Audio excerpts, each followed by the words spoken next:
मेरे प्यारे बहनों भाइयों, आज मैं कोविड-19 पैंडेमिक के बारे में आपसे कुछ बात करना चाहता हूँ।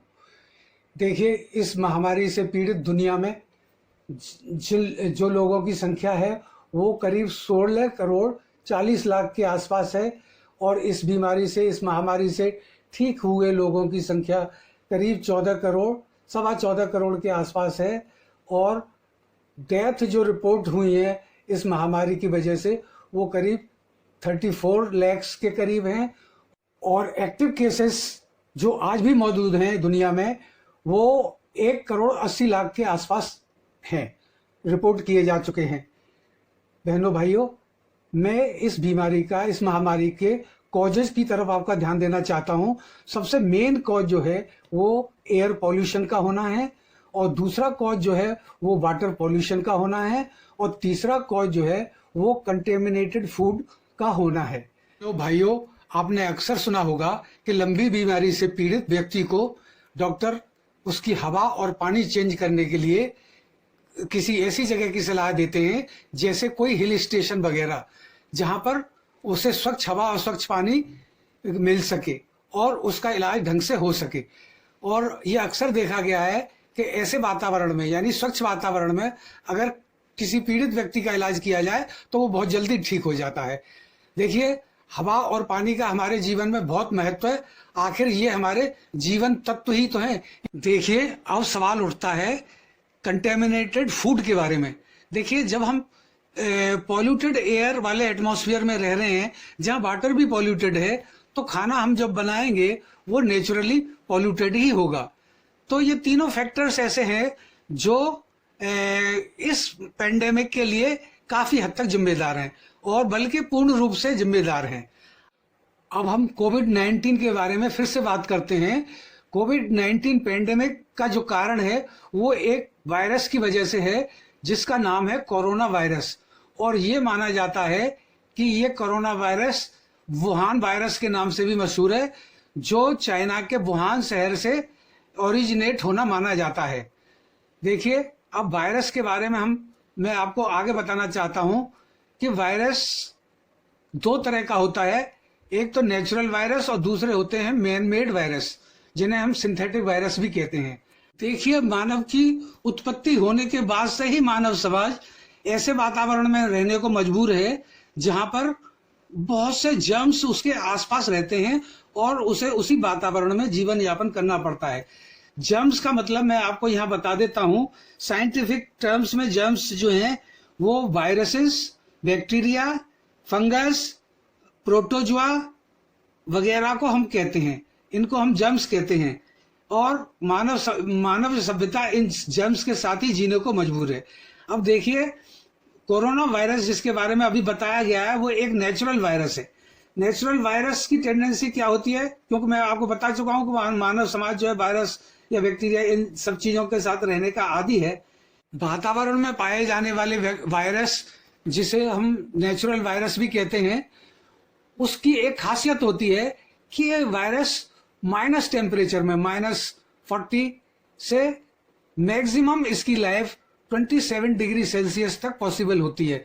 यानी माइनस टेम्परेचर से लेके 0 टेम्परेचर इंक्लूड करते हुए अगर हायर साइड ऑफ टेम्परेचर जाते हैं तो मैक्सिमम टेम्परेचर कोई भी नेचुरल वायरस वो 27 डिग्री से ज्यादा झेल नहीं सकता।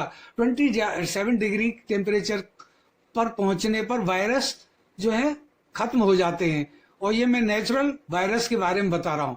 लेकिन ये माना जा रहा है कि कोरोना वायरस, जो पिछले 2 साल से हमने अपने ही देश में देखा है कि 40 और 45 टेम्परेचर जब हमारा जुलाई अगस्त वगैरह में होता है, मई जून जुलाई अगस्त वगैरह में, तो जहां हम ये मान के चल रहे थे कि ये वायरस इस टेम्परेचर पे खत्म हो जाएगा, और ये वायरस अभी 2 साल से खत्म नहीं हुआ और बढ़ता ही जा रहा है और म्यूटेट होता जा रहा है, अपनी शक्ल बदलता जा रहा है। तो इसके बारे में शक होता है कि ये नेचुरल वायरस नहीं है, ये एक मैन मेड वायरस लगता है, जिसे हम सिंथेटिक वायरस भी कहते हैं। सिंथेटिक वायरस की अपनी विशेषताएं होती हैं कि ये, इनकी लाइफ साइकिल का कोई पता नहीं होता, और ये कितने टेम्परेचर झेल सकते हैं इसका भी पता नहीं होता, कितने दिन तक सरवाइव हो सकते हैं इसका भी पता नहीं चलता। हाँ, नेचुरल वायरस का सर्वाइवल सिर्फ एक वेदर तक होता है।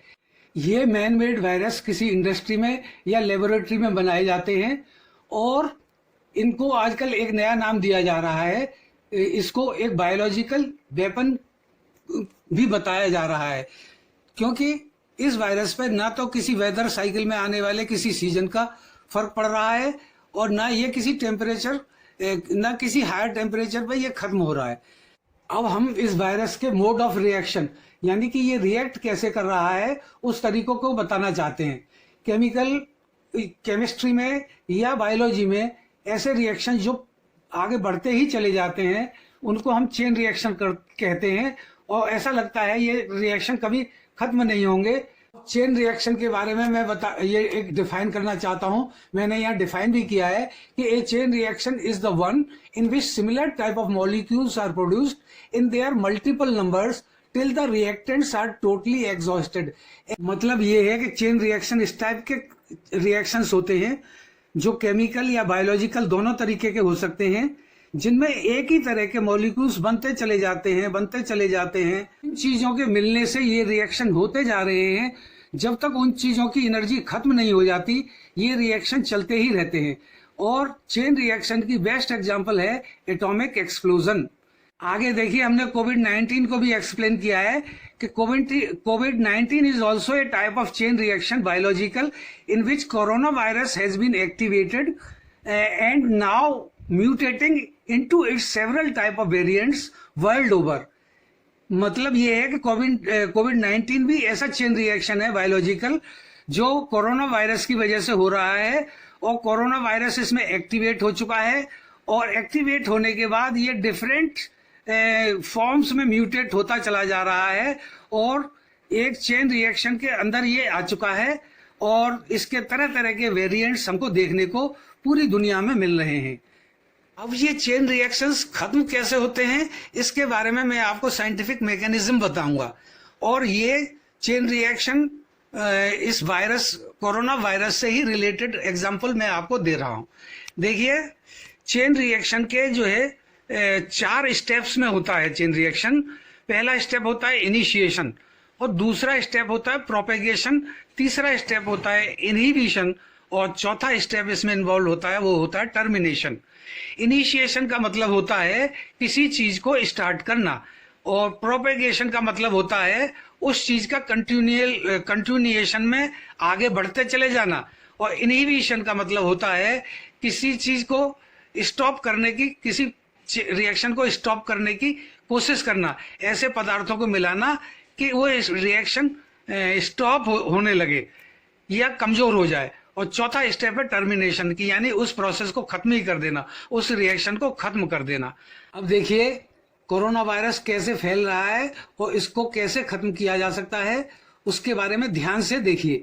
पहला स्टेप जो इनिशिएशन स्टेप बताया था हमने, अब उसमें क्या होता है, मदर वायरस आप ये समझिए नेचुरल कोरोना वायरस, ये आपको बिल्कुल इफेक्ट नहीं करेगा, लेकिन ये कब इफेक्ट करेगा, जब किसी तरीके से ये वायरस एक्टिवेट हो जाए। देखिए, एक्टिवेट होने के लिए कोई भी चीज एक्टिवेट जब होती है जब या तो उसको सनलाइट में रख दिया जाए, या उसे हीट किया जाए, या उसमें इलेक्ट्रॉनिक रेडिएशन उसके ऊपर डाला जाए, या कोई कैटलिस्ट या कोई एक्टिवेटर उसमें यूज किया जाए, तो क्या होता है, वो वायरस रेडिकलाइज्ड हो जाता है। देखिए, ये मदर कोरोना वायरस है, और ये किसी तरीके से रेडिकलाइज्ड हो गया, स्प्लिट हो गया, तो इसकी ये फॉर्म आ गई, ये इसकी स्पाइक्स हैं, और ये रेडिकलाइज्ड वायरस में ये टूट गया। मदर वायरस आपको बिल्कुल हार्म नहीं करेगा, ये आपके साथ ऐसे ही रहते हैं जैसे और जर्म्स ऑफ वायरस, हम वायरस, बैक्टीरिया, प्रोटोजोआ वगैरह हमारे साथ रहते हैं, तो ये बिल्कुल आपको हार्म नहीं करेगा। और खतरनाक कब हो जाता है, जब ये रेडिकलाइज्ड हो जाता है। देखिए, अब ये रेडिकलाइज्ड फॉर्म में चेंज हो चुका है। कौन सा virus, corona virus, radicalised corona virus हो चुका है। ये स्टेप, जब ये मदर वायरस एक तरीके से रेडिकलाइज्ड हो जाता है, तो इस स्टेप को हम इनिशिएशन स्टेप कहते हैं, यानी कि किसी चीज की शुरुआत हो चुकी है, इनिशिएशन हो चुका है किसी केमिकल रिएक्शन का। अब रेडिकलाइज्ड कोई भी चीज होगी तो वो बहुत ज्यादा बेचैन होती है, यानी वो बहुत ज्यादा रिएक्टिव हो जाती है, और वो स्टेबल होने के लिए या कुछ ऐसी चीजें ढूंढती है। तो देखिए दूसरा स्टेप जो इन्वॉल्व होता है वो है प्रोपेगेशन स्टेप। ये रेडिकलाइज्ड वायरस अब कहीं किसी भी और चीज से टकराएगा। मान लीजिए हम अफेक्टेड हो रहे हैं, तो हम तो ये मान के चलेंगे कि ये रेडिकलाइज्ड वायरस हमारे ह्यूमन सेल के टच में आ गया। अब देखिए दूसरे स्टेप में ये रेडिकलाइज्ड वायरस जब हमारे कांटेक्ट में आता है, ह्यूमन सेल के कांटेक्ट में आता है, यानी हमारी बॉडी में एंटर कर जाता है, तो ये हमारे सेल्स को जाके इफेक्ट करता है और किसी भी सेल में जाके ये पेनिट्रेट कर जाता है और उस सेल को डिफेक्टिव सेल बना देता है और वहां जाके अपने आप को रेप्लिकेट करने की कोशिश करता है और एक नया रेडिकलाइज्ड वायरस अपने जैसा प्रोड्यूस कर देता है। ह्यूमन सेल को इन्फेक्ट करने के बाद और अपनी एक रेडिकलाइज्ड फॉर्म और बनाने के बाद ये रेडिकलाइज्ड ह्यूमन सेल क्या करता है कि ये मदर वायरस के फिर कांटेक्ट में आता है।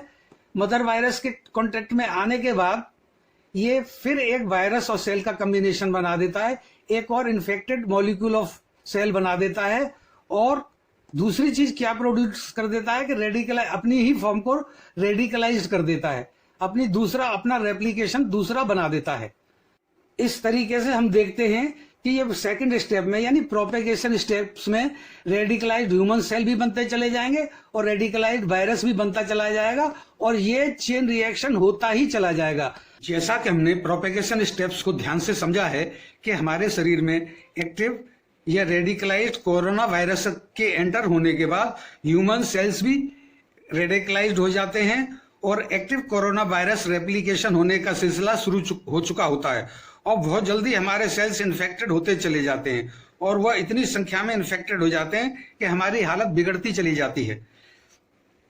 सबसे ज्यादा हमारे लंग्स में यह प्रोसेस होती रहती है, हमें सांस लेने में तकलीफ होने लगती है, ऑक्सीजन या वेंटिलेटर की स्थिति पैदा हो जाती है और अधिकांश मौतें होने का कारण भी यही है।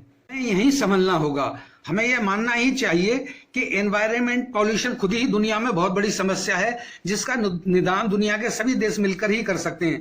इसलिए तुरंत तो यह वायरस हवा में से जाने वाला नहीं है। हमें कोविड-19 की डिफरेंट वेव्स देखने को मिलती ही रहेंगी, कोविड-19 के डिफरेंट वेरिएंट्स देखने को मिलते ही रहेंगे। मेडिकल साइंसेस नई नई बातें बताती ही जाएगी, नए नए नियम बनाती ही जाएगी और हमें इन नियमों को मानना ही होगा। मैं मेडिकल साइंस के एडवांसमेंट फॉर्म में पहुंचने का बहुत बड़ा समर्थक हूं, परंतु बचाव के अतिरिक्त वायरस को समाप्त करने में मेडिकल साइंस एडवांसमेंट निल है, क्योंकि हम आज तक HIV और एड्स और हेपेटाइटिस जैसे वायरस को खत्म नहीं कर पाए, तो कोरोना वायरस की ही क्या संभावना है कि इसे हम जल्द खत्म कर पाएंगे। इसलिए स्थिति बिगड़ने से पहले हमें इनहिबिशन स्टेप को फॉलो करना चाहिए। इनहिबिशन में किसी ऐसे पदार्थ या दवा का प्रयोग किया जाता है जो ह्यूमन सेल्स एक्टिवेशन को तो कम करती है ही, बल्कि इन्फेक्टेड सेल की बढ़ती संख्या पर ब्रेक लगा देती है।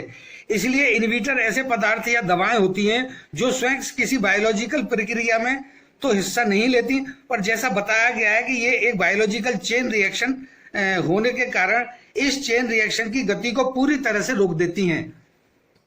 इस इनहिबिशन की इस प्रक्रिया में active human cell infected virus से रिएक्ट करने लगता है और इन्फेक्टेड सेल डिसइंफेक्ट हो जाता है और अकेला एक्टिव कोरोना वायरस ही ह्यूमन बॉडी में मौजूद रह पाता है।